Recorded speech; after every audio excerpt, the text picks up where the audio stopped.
She sat at the corner table of the crowded restaurant, her fingers trembling around the edge of her glass.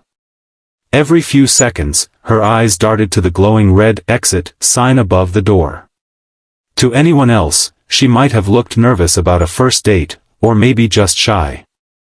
But to Daniel Carter, the man sitting 3 tables away with his 8-year-old daughter, it was obvious, this young woman wasn't waiting for someone, she was trying to find a way out. And Daniel, he couldn't ignore it. Before I tell you how he got involved in her life that night, let me ask you this: if you believe kindness can change someone's life, give this video a like right now, and don't forget to subscribe to Kindness Stories. What you're about to hear will stay with you for a long time. The clink of silverware and the hum of conversations filled the air. Daniel was only there because his daughter, Emily, had begged for a fancy dinner after her school play. He had been planning to just grab burgers on the way home, but he couldn't say no to her. They'd been seated near the wall, far from the bustle near the bar area, except Daniel's attention kept drifting to the young woman across the room. She wore a pale blue dress that looked slightly too big for her. Her hair was neat, but strands kept falling loose, and she didn't bother to fix them. She kept glancing at her phone, but not scrolling, just lighting up the screen, as if expecting a message. Every time a man in a dark jacket at the bar turned his head, her shoulders stiffened. And then her eyes went right back to the exit. Daniel had seen this before, not exactly this situation, but something close. In his years before becoming a full-time single dad, he'd worked in security. He knew the look of someone trapped. She wasn't relaxed, she wasn't enjoying herself, she was calculating something. The waitress came by to refill their drinks, and Daniel lowered his voice. "Hey, that young woman over there in the blue dress, has she been here long?" he asked casually. The waitress glanced. "She came in with that guy at the bar. They ordered drinks, but she hasn't touched hers much." Daniel's stomach tightened.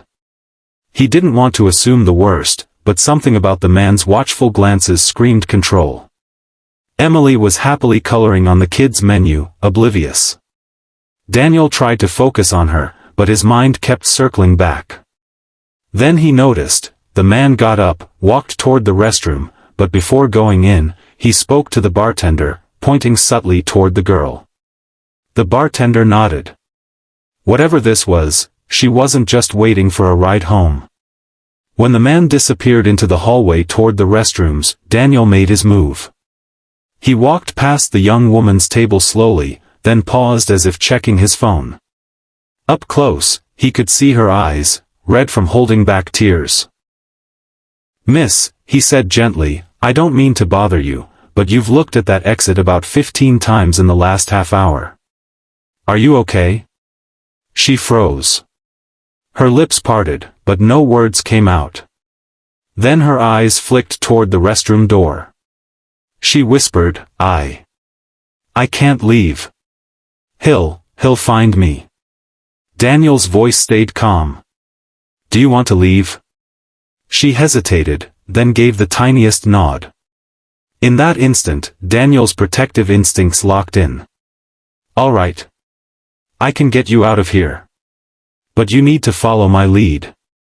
He went back to Emily and grabbed his jacket. "Sweetheart," he said with a smile, "we're going to help someone, okay?" She didn't fully understand, but she trusted her dad. Daniel walked back to the woman. "Name?" he asked quietly. "Claire," she said. "All right, Claire. We're a family now. You're my cousin, and you came to dinner with us. If anyone asks, you're leaving with us because you're staying at our place tonight. Got it?" She nodded again, her breath quickening. Daniel placed his hand gently on her shoulder, guiding her toward the exit.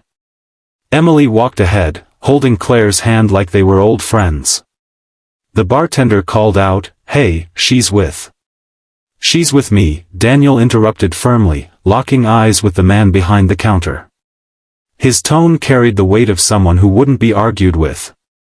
They made it out into the chilly night air. But just as they were walking toward Daniel's truck, the restaurant door burst open. The man from the bar stormed out. "Claire," he shouted. "Get back here." Claire froze, her face pale. Daniel stepped between them. "She's not going anywhere with you." The man's jaw tightened. "You don't know what you're getting into, buddy." "No," Daniel said, "I know exactly what I'm getting into. And I know she doesn't want to go with you. So back off."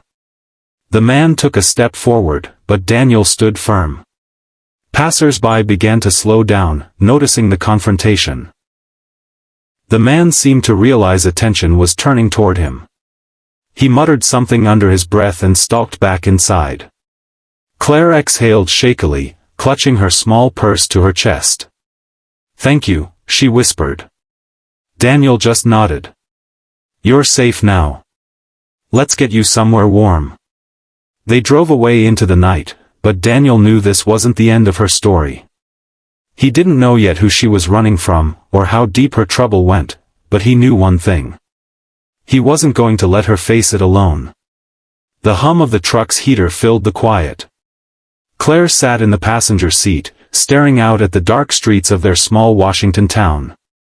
Emily, in the back seat, hummed softly to herself, clutching her stuffed bunny.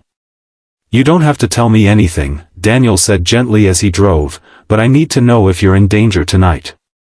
Claire hesitated. I think so." Her voice cracked, and the words tumbled out. She'd met the man, Ryan, just 2 months ago.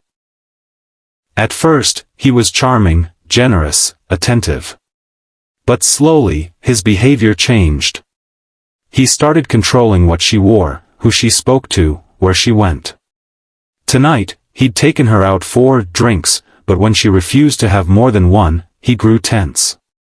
She'd felt trapped at that table, every nerve screaming to run, but she knew he was watching. Daniel listened without interrupting. He'd heard stories like this before, but it never got easier. The fear in her voice was the same he'd once heard from a friend who didn't make it out in time. "Do you have family nearby?" he asked. She shook her head. "My parents live in another state. Anne. I can't go home. He knows where I live." Daniel thought for a moment. "All right. You can stay in our guest room tonight. Tomorrow, we'll figure out the rest. But first, I'm calling a friend in the police department, off the record, to let them know what's going on.